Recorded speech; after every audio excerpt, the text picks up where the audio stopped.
Hello and welcome back to my channel mga kakwentuhan. Actress na si Bea Alonzo, masayang isinurpresa ng mga doctors at staff ng Dermatology and Plastic Surgery sa kanyang ika-36th birthday noong October 17, 2023.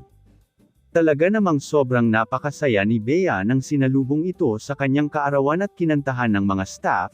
Maraming mga netizens ang natuwa sa naging reaksyon ni Bea sa birthday surprise ng klinik. Atin na pong panoorin ang video nito, pero bago yan maaari po kayong mag-subscribe sa ating channel, para laging updated. So after my birthday, my long trip, very excited to do all my treatments. Wala pa akong boses pero nandito na ako.